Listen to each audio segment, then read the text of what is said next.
अस्सलामुअलैकुम। शुरू अल्लाह के नाम से जो बड़ा मेहरबान निहायत रहम वाला है। उम्मीद करता हूँ आप सब खैरियत से होंगे। मैं हूँ आपका दोस्त अतीक यासीन। आप देख रहे हैं यूट्यूब चैनल वेला लड़का। आपसे अगर कोई कहे कि भई आप मोटे हो गए हो तो आपको कैसा लगेगा? यकीनन आपको बुरा ही लगेगा। लेकिन जो लोग मोटा होता है, जब आप उसको कहोगे कि आप मोटे हो गए हो तो वो कहेगा यार हम खाते पीते घर से हैं और अच्छी बात है, मोटा हूँ, अच्छा लग रहा हूँ, तुम जैसा कांगड़ी थोड़ी ना हूँ। और वो मोटे होने के लिए आपको हज़ार फ़ायदे गिना देगा। इसी तरह से अगर आप सूख के हैं और कोई आपको आके कहता है भाई तुम तो बहुत ज़्यादा कमज़ोर हो, तो आप उसको कमज़ोर होने के 10-20 फ़ायदे सुना दोगे। यकीनन ऐसा होगा आपके साथ भी, हर किसी के साथ होता है। तो दोस्तों, कहने का मकसद ये है, हम कोई भी अपने अंदर झांक कर नहीं देखते कि यार हमारे अंदर ये खामी है, हम इसको दूर करें, बल्कि हम तो होता ये है कि हम लोग अपनी यानी कमी पेशी को नहीं मानते। अलबत्ता आपको मैं एक बात ज़रूर कहूँगा, किसी की भी बॉडी शेप के बारे में बातें नहीं बनानी चाहिए। कोई मोटा है या सूखा है, उसकी लाइफ है, उसकी ज़िंदगी, आपको ऐसे इंटरफेयर नहीं करना चाहिए। तो होता ही है, जब हम किसी को मोटा या सूखा कहते हैं ना, एक मर्द को अगर आप किसी लड़के को कहोगे ना तो वो हैंडल कर लेगा, किसी ना किसी तरह वो अपने आप को हैंडल कर लेगा। लेकिन अगर किसी लड़की को आपने कह दिया तो आप समझ ही सकते हैं। तो दोस्तों, लेकिन लड़कों की भी मैं आपको एक बात बताता हूँ। अगर कोई लड़का है, कोई दोस्त है आपका, वो आपसे मिलने आया और आप उसे ये कह दें कि यार 2 महीने पहले तेरे बाल अच्छे थे, अब तेरे बाल झड़ना शुरू हो गए हैं, क्या हुआ? तो ये बात उसके दिल पे इतनी लगेगी ना, ये आप अगर लड़के हैं तो आप खुद समझ सकते हैं। अब वो घर जाएगा और फेसबुक पे रॉक, जो कि गंजा है, बॉडी बिल्डर है, उसकी तस्वीरें और जो भी गंजे लेजेंड है ना, उनकी गंजे लोगों के स्टेटस लगा के अपने आप को, अपने दिल को मुतमईन करने की कोशिश करेगा कि भाई अच्छे लग रही हैं ये, इनके ऊपर यानी अच्छी लग रही है। तो बात ये है मेरी कहने की कि भाई कोई भी अपनी कोताही है वो मानने को तैयार नहीं है। तो आज मैं आपको अपना, जो मैंने आपको पिछली वीडियो में बताया था, मैं एक ड्रामा लिख रहा हूँ। ड्रामे का एक छोटा सा सीन आपके साथ शेयर करूँगा, क्योंकि अगर आपको वो सीन अच्छा लगा तो आपको मेरा ड्रामा भी ज़रूर पसंद आएगा। तो आइए चलते हैं ड्रामे की तरफ। दोस्तों, मुझे मलेशिया जाने का चांस मिला और मैं मलेशिया पहुंच गया। अब भाई मलेशिया मैं पहुंच चुका हूं, वहाँ पे मेरे पास गाड़ी है और मैं गाड़ी में जा रहा हूं किसी जंगलों में। अब इधर भी जंगल, बीच में मेरी गाड़ी जा रही है। शाम का टाइम, अंधेरा होने वाला है, तो इतने में मेरी बैटरी का सायरन बजता है कि भाई तुम्हारी बैटरी 5% रह गई है, बंद होने वाली है।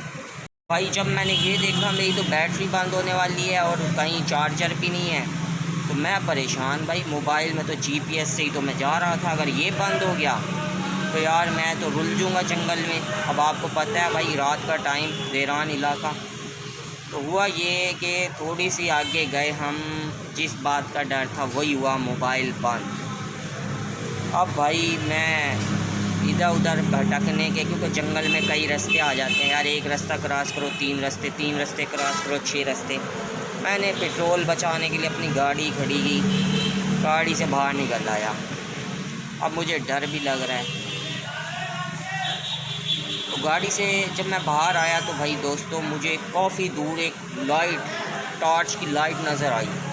अब करना तो ये चाहिए था, आम रूटीन में मैं जल्दी से अपनी गाड़ी में बैठता और डर के लाइटें लूटें बंद करके अपना दरवाज़ा बंद कर ली, नहीं, क्योंकि मैं स्टोरी में हूँ, तो मैं भाई चल पड़ा उस लाइट की तरह। जब मैं लाइट के थोड़ा करीब गया तो मुझे नज़र आया वो एक पुराना सा कोई घर है, जंगल के बीच में, अंधेरा हुआ पड़ा है जंगल के बीच। दोस्तों, उस रोशनदान में से ना हल्की हल्की सी लाइट, जैसे तार नहीं सड़ जाती तो लाइट इस तरह से डिम हो रही है। अब मैं भाई कुछ, मैंने कहा यार जंगल में झोंपड़ी, अब मैं इसके अंदर जाऊंगा, यहाँ कोई बाबा बुजुर्ग बैठा होगा, वो मुझे इतनी ताकतें दे देगा, मैं सुपर हीरो बन जाऊंगा। मैं भाई बगैर डरे घर की तरफ चल पड़ा। जैसे ही घर के करीब गया, दरवाज़ा खुद ब खुद ओपन हुआ। अब मेरे दिल में खौफ, मैंने कहा भाई सच में यहाँ तो भाई कुछ है। अब एक बच्चा छोटा सा निक्कर में भागा हुआ आया मेरे करीब। भाई अब आप सोच रहे होंगे मैं बच्चे को निक्कर में देख के डर गया, नहीं, वो मैं बीच, मलेशिया में बीच है, मैं वहाँ पे लड़कियां मतलब निक्कर वाली लड़कियां देख के आया था, मैं उससे सरप्राइज़ हुआ। बच्चे के पूरे मुंह पे सुई नहीं होती, सुई वो हल्की हल्की लगी हुई। मैंने कहा भैया आज तो मैं डर गया भाई। मैंने कहा आज तो भाई ये पाकिस्तानियों की नीडल बना के खाएंगे भाई। अब मैं डरते डरते अंदर गया। वहाँ एक नर्स, वो एक पुराने ज़माने का कोई हॉस्पिटल था, वहाँ बैठी हुई एक नर्स। मैंने नर्स से जाकर कहा कि भाई मेरे मोबाइल की चार्जिंग नहीं है, चार्जिंग पे लगा दो। तो उसने मेरा मोबाइल को चार्जिंग पे लगा दिया। अब मोबाइल चार्जिंग पे लग गया तो उस नर्स ने मुझे कहा ये साथ डॉक्टर साहब बैठे हैं, आप इनसे कोई मशवरा लेना चाहे तो ले लें। अब मैंने जब तो मैं नर्स को ही देखा तो फिर मैंने देखा तो एक कोने पे वो एक ऊंचा सा लकड़ी का फट्टा, उसके ऊपर ब्लैक शीशा लगा हुआ और शीशे में इतना सा सुराख, उसके पीछे कोई डॉक्टर बैठा हुआ होगा। मैं गया करीब जाके मैंने देखा तो नहीं डॉक्टर को, डॉक्टर दूसरी तरफ था, मैं इस तरफ था। बैठ गया, मैंने कहा हेलो, तो दूसरी तरफ से भी आवाज़ आई हेलो। उसकी आवाज़ सुन के मुझे पता चल गया 70 साल का कोई बुज़ुर्ग, जाना पहचाना कोई बुज़ुर्ग डॉक्टर है। मैं खुश। मैंने उस बुज़ुर्ग ने मुझसे पूछा तुम पाकिस्तानी हो? मैंने कहा हाँ जी मैं पाकिस्तानी हूँ। तो उसने मुझे बताया कि भाई मैं हिंदुस्तान यानी इंडिया से हूँ। मैं खुश। मैंने कहा चलो भाई इंडियन है, हमारा हमसाया है, और वैसे भी इंडिया और पाकिस्तान की लैंग्वेज भी एक ही है, ज़बान तो एक ही है, मतलब हमारे रहन सहन का काफ़ी हद तक जो तरीका है वो भी एक है। भाई मैं खुश। मैंने कहा चलो यार कोई अपना ही है एक किस्म का। इंडियन जो होते हैं और पाकिस्तानी अफगानिस्तान ये सारे एक ही, मतलब एक जैसी इनकी ज़बान शक्ल वगैरह तो एक ही होती है। बेशक इस्लाम चेंज है लेकिन ज़बान वगैरह एक ही है। मैंने कहा चलो यार अपना इलाके का बंदा मिल गया। अब मेरा कुछ डर ख़त्म हुआ तो मैंने मज़ीद, आपको पता ही है कि जंगल में हमने अक्सर स्टोरी में देखा है, जंगल में जब कोई डॉक्टर या कोई बुज़ुर्ग कुछ कह देता है तो वो बात पक्की होती है और इंसान के अंदर ताकत आ जाती है वगैरह वगैरह। मैंने कहा डॉक्टर साहब सर के बाल उतरते हैं, कोई नुस्खा बताएं। उन्होंने कहा मैं ऐसा नुस्खा बताऊंगा कि आपके 2 हफ्ते में बाल गिरना बंद हो जाएंगे। मैंने कहा अच्छा। अब भाई जैसे उसने ये कहा मेरा तो कारोबारी दिमाग घूम गया। मैंने कहा कोडदू जाके अपने पाकिस्तान में जाके अपने शहर कोडदू में जाके अपना शैम्पू बनाऊंगा और बेचूंगा भाई महंगे महंगे दामों।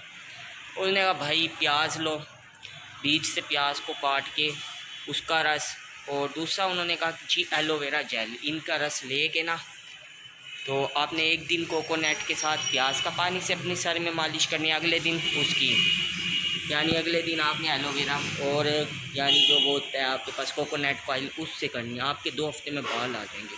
और मैंने तो सोच लिया कि मैं अपने शहर कोडदू जाके एक शैम्पू बनाऊंगा। शैम्पू का नाम भी मैंने सोच लिया, रीच शैम्पू, रीच जैसे बालों वाला शैम्पू। हो मैंने कहा भाई मैं तो दिन रात कमाऊंगा, क्योंकि मुझे उस बुज़ुर्ग की बात पे इसलिए यकीन आ गया क्योंकि हम स्टोरीज़ में सुनते हैं भाई बुज़ुर्ग, कोई जंगल में बुज़ुर्ग मिल जाए आपको तन्हा और वो कोई बात बता दे तो वो भाई सच होती है। और मैं खुश बैठा हुआ था तो इतने में चेयर हिलने की आवाज़ आई, जैसे वो डॉक्टर खड़ा हुआ है। अब मैं उसे देख तो नहीं सकता था, मैं ताज्जुब से देख रहा था। तो वो डॉक्टर साइड से यूँ घूम के आया। जब वो घूम के मेरे पास आया मैं सकता तारी हो गया मेरे पास। मुझे 2 बातों की बहुत हैरान कर दिया, 2 बातों ने मुझे। एक ये कि वो जो डॉक्टर था वो बुज़ुर्ग नहीं था, 40 साल की उम्र का वो कोई नौजवान था।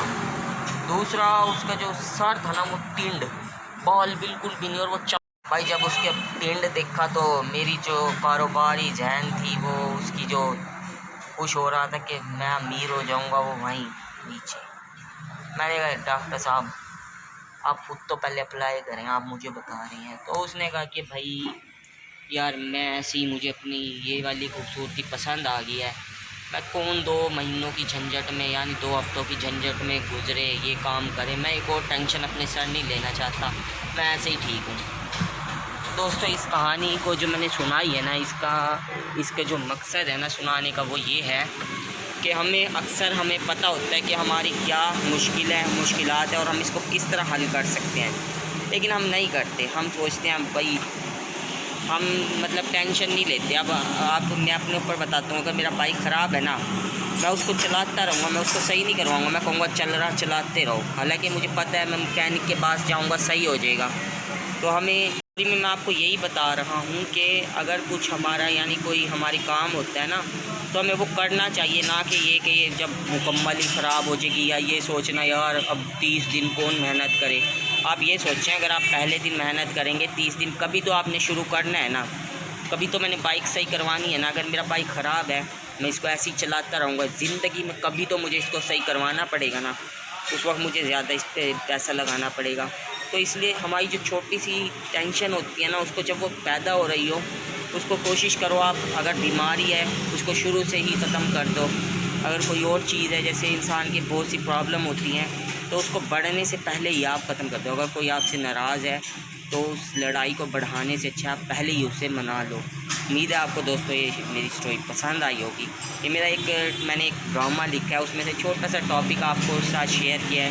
उम्मीद है आपको पसंद आया होगा। पसंद आया हो तो लाइक करें, शेयर करें और कमेंट करें अपने दोस्तों के साथ।